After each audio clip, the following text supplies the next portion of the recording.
গনে গনে আজকে 7 দিন প্রধান 3টা পদ থেকে 3 জন নাই হয়ে গেছেন।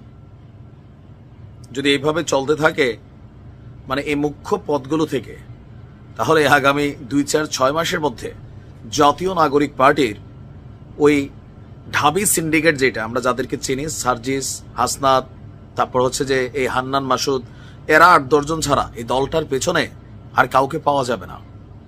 বড় আশ্চর্য বিষয়, এই মুহূর্তে ট্রেন্ডে আছে জাতীয় নাগরিক পার্টি, সবকিছু হাতের মুঠোয়, ক্ষমতা সবকিছুই, তাই না?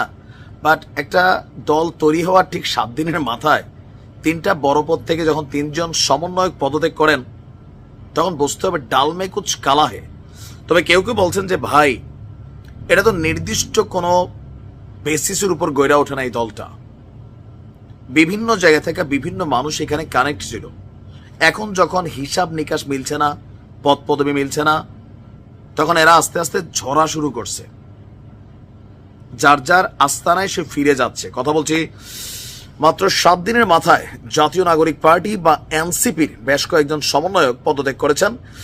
জাতীয় নাগরিক পার্টি থেকে সর্বশেষ যারা পদত্যাগ করেছেন তারা হচ্ছেন যুগ্ম মুখ্য সংগঠক উত্তরাঞ্চলের হানিফ খান সজীব এবং যুগ্ম মুখ্য সমন্বয়ক আব্দুস জাহের।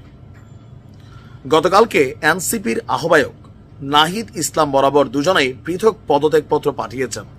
কেন তারা পদত্যাগ করছেন, কি ঝামেলা? পদত্যাগপত্রে হানিফ খান সজীব লিখেছেন, আমি জাতীয় নাগরিক পার্টির যুগ্ম মুখ্য সমন্বয়ক পদ থেকে ব্যক্তিগত কারণে পদত্যাগ করলাম।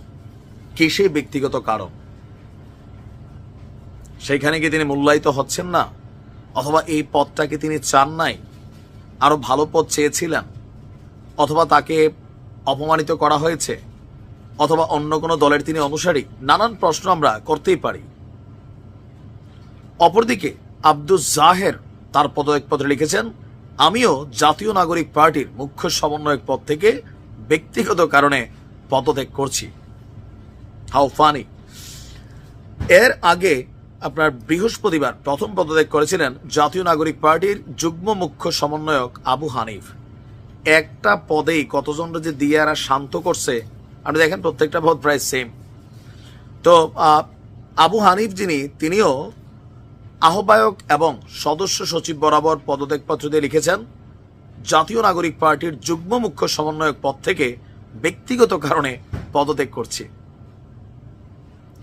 আবু হানিফ আবার পদত্যাগ করার পর তার যেই পুরান আস্তানা ভিপি নুরের দল গণ অধিকার পরিষদ, সেই গণ অধিকার পরিষদে সে ফিরে গেছেন, এমনটাই কেউ কেউ বলছেন। আর ভিপি নুর বলছিলেন যে অনেককে এখান থেকে বের করে নিয়ে যাওয়া হয়েছে, আর আবার ফিরে আসবে অল্প কয়েকদিনের মধ্যে। তো নুরের কথাই তো সত্যি হলো। এখন প্রশ্ন হচ্ছে, এভাবে ঝরতে থাকলে সবাই মুখ খুলছে না। কেন মুখ খুলছে না? কারণ এই দলটা এখন ভারী। তবে আমরা এই দলটার আত্মপ্রকাশ ফেব্রুয়ারির প্রথম, তারপর শুনলাম দ্বিতীয়, তারপর তৃতীয়, একদম লাস্ট ডে। কেন? যতটুকু তথ্যসূত্র বলছে, বিভিন্ন জায়গা থেকে তথ্য, এই যে কমিটি গঠন করা হয়েছে, আপনি দেখেন বেসরকারিরা খেপছে কেন কমিটি নিয়ে। এই কমিটিতে মূল যে 8টা বা 9টা পদ, এগুলো তারা ঢাবি সিন্ডিকেট প্লাস বন্ধু বান্ধব লেভেলের। জাতীয় নাগরিক কমিটি এরাই ছিল, বৈষম্য বিরোধী এরাই ছিল, সমন্বয়ক এরাই ছিল, এরাই আবার এখন এই দলটার আব্বা আম্মা।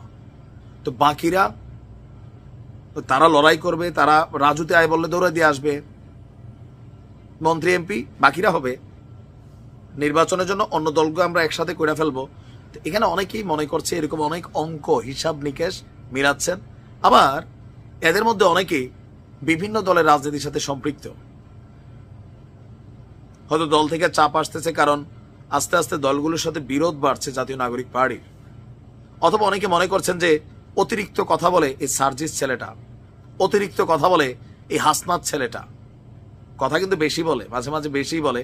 তো এগুলা দলের জন্য ঝামেলা। এগুলো আমি বলতেছি না, সাইয়েদ আব্দুল্লাহ তিনি বলছেন যে অতিরিক্ত কথা বলে সার্জিস, মানে যতটুকু মুখটা ততটুকুই কথা বইলা ফেলে ঠেলার চোটে।